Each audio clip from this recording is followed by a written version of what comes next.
Time to act.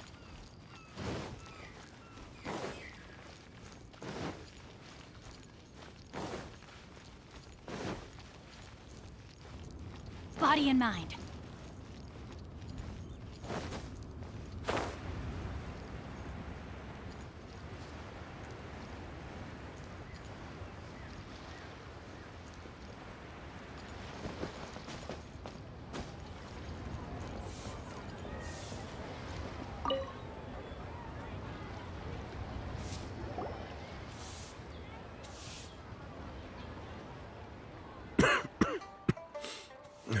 I see. All right. Then let me ask this. The ideas in Jur-E's manifesto are very similar to your own. Is there Oh, I didn't want to say anything when I gave you the list of candidates. Those 3 candidates have all studied under me in the past. It's only natural. But Xin Wei went on to focus on his business, and Ming Guo has always been occupied with his work at the Ministry. Whoa! So how did you get to know them all, Uncle T? Chen Wei was referred to me by an old friend. Ming Guo came to my attention in the course of my work. We first met while fishing.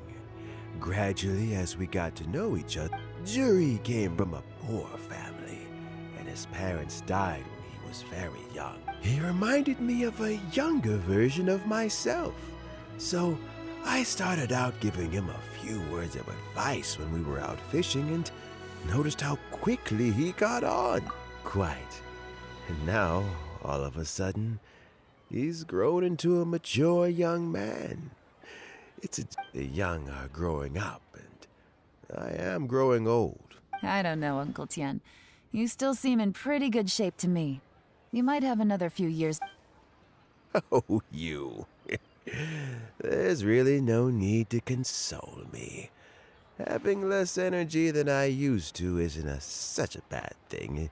Sounds like you sure love fishing, Uncle Tian. Ooh, there's nothing quite like fishing to pass the time. Ooh, and freshly caught fish, they make the... Fresh fish soup. Doesn't it? Also, some time ago, when we've been fishing recently, Juri always brings some extra ingredients he prepared in it. That flavor makes for a fond memory.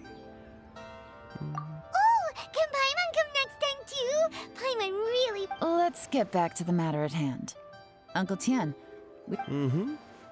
I appointed you as the assessment. Had you not asked me why Juri's ideas were so similar to mine, I was not going to mention my history with any of them. This decision must be guided by what is fair and right. Please disregard all other Remember, you must be thorough. understood. Come on, let's go talk somewhere else. Bye-bye, Uncle Tian. Look after yourself. So, it's gonna be... His manifesto was written well, and he's the best speaker. Easy. Let's not rush. There's no time limit for this assessment. Huh? So, are you gonna give them more time? No, nothing like that. The assessment itself is complete. But let me give you a word of advice. The biggest no-no in intelligence work is to only get information from the person of interest themselves. The truth is almost always hidden beneath many layers of... For example, when you... Yes? Lady Yelan, what are your orders? Ugh! Who are they? Where did they come from? Did they scare you? These two are Wenyuan and Shanghua. They work for me. As my trusted assistants, they are always standing guard nearby. They also perform various assignments as required. Shanghua is a business expert who gets his information by trading. Wenyuan relies on word of mouth. And there's also Upei, who's... That meathead must have been out there on sea surveillance for some time now. Is he all right? I seem to remember that he can't... Nothing can take that guy down. Certainly not a little wind and waves. Shanghua, visit all the commerce guilds and look into Qianwei's background. Wenyuan, go to the Ministry of Civil Affairs and look through Mingbo's... Yes, ma'am. So what about Juri? Jur-E. Well, obviously, as the most promising candidate, we will be in... Let's go to the docks first. Lots of people passing through there. You can find out all. If we're looking for information, why don't we try talking to Bulai, the owner of Wanyu Boutique? He does business at the North Wharf. Maybe That's actually not a bad idea.